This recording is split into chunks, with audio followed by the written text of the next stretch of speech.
Assalamualaikum warahmatullahi wabarakatuh. Perkenalkan, nama saya Nur Haliza Nasution, NIM 1912011025 dari kelas KSH6.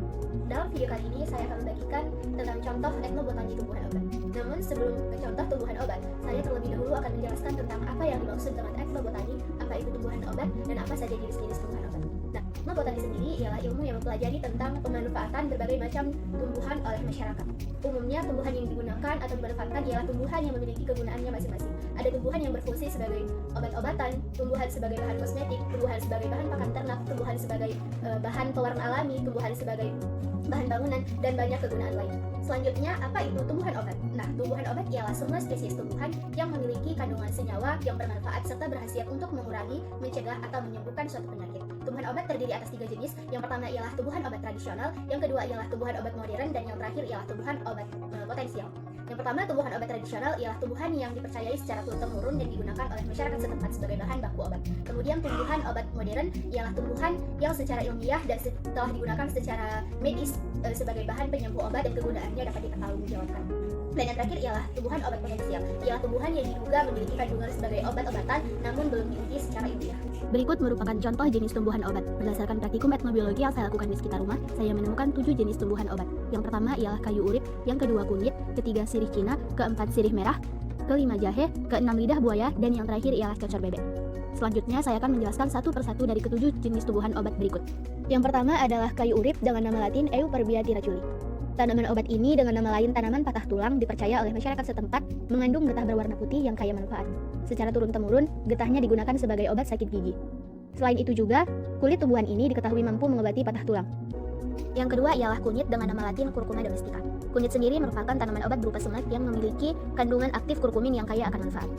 Pertama, kunyit mampu menyembuhkan nyeri sendi. Yang kedua, kunyit mampu mencegah penyakit jantung. Berdasarkan hasil studi yang mengungkapkan bahwa zat kurkumin pada kunyit mampu meningkatkan fungsi endotelial atau kesehatan lapisan membran dalam jantung atau pembuluh darah, di mana apabila kondisi lapisan membran terlindungi, maka risiko penyakit jantung akan berkurang. Selanjutnya, kunyit mampu mencegah penyakit Alzheimer, sejenis penyakit gangguan fungsi otak. Kemudian, kunyit dipercaya sebagai obat gatal dan luka pada kulit dari kandungan zat kurkumin yang mengandung antibakteri dan antioksidan yang mampu menjadi obat untuk berbagai jenis penyakit kulit. Dan kunyit mampu mendetoksifikasi hati. Dari beberapa hasil studi menyatakan bahwa kemampuan zat kurkumin untuk menghambat kerusakan pada hati dari zat-zat yang berbahaya. Yang ketiga ialah sirih Cina dengan nama latin Peperomia pellucida. Sirih Cina sering dianggap sebagai gulma karena kerap kali ditemukan di sela-sela tumbuhan budidaya. Tanaman ini juga disebut sebagai ketumpang air karena sering ditemukan di tempat udara yang lembab saat musim hujan. Tumbuhan herbal yang berasal dari Amerika Serikat ini memiliki banyak manfaat. Di antaranya, dalam pengobatan tradisional, sirih Cina dipercayai masyarakat mampu mengobati bisul, jerawat, radang kulit, penyakit ginjal, sakit kepala, asam urat, sebagai anti hipertensi, dan sebagai obat panas dalam. Kemudian, sirih Cina merupakan obat penyembuh luka bakar. Dan yang terakhir, sirih Cina digunakan sebagai antiseptik. Yang keempat adalah sirih merah dengan nama latin Piper ornatum. Sirih merah merupakan tanaman obat merambat yang mengandung zat alkaloid, flavonoid, saponin, tanin, karfakol, dan euganol yang kaya akan manfaat. Yang pertama, sirih merah dipercaya sebagai obat batuk. Selanjutnya, sirih merah mampu menyembuhkan sariawan dan gusi berdarah. Selanjutnya, sirih merah dipercaya sebagai obat diabetes, dan yang terakhir, sirih merah dipercayai mampu mengobati radang mata. Yang kelima adalah jahe dengan nama latin Zingiber officinalis. Jahe merupakan tanaman rempah-rempah yang memiliki manfaat sebagai obat herbal karena mengandung banyak vitamin dan mineral. Jahe mengandung vitamin A, vitamin B, vitamin C, lemak, protein, hati, asam organik, zingeron, sineol, dan oleorenin. Yang mana kandungan tersebut mampu mengobati yang pertama, rematik, di mana minyak atsiri yang terkandung dalam jahe mampu meredakan rasa nyeri sendi. Jahe digunakan sebagai obat batuk kering. Kemudian, dengan meminum wedang jahe dapat menurunkan kolesterol, meningkatkan daya tahan tubuh, serta mengurangi mual dan muntah. Yang keenam adalah lidah buaya, spesies tumbuhan dengan nama latin aloe vera berdaging tebal. Tumbuhan ini sering dijumpai di sekitaran kita, yang berkhasiat untuk kesehatan, terbukti dari ribuan tahun lalu dan sudah teruji secara medis dan digunakan sebagai bahan alami industri farmasi. Tumbuhan ini bermanfaat, di antaranya mengobati luka bakar. Lalu lidah buaya berpotensi melawan kanker payudara. Dan yang terakhir, lidah buaya dipercaya dapat menurunkan diabetes.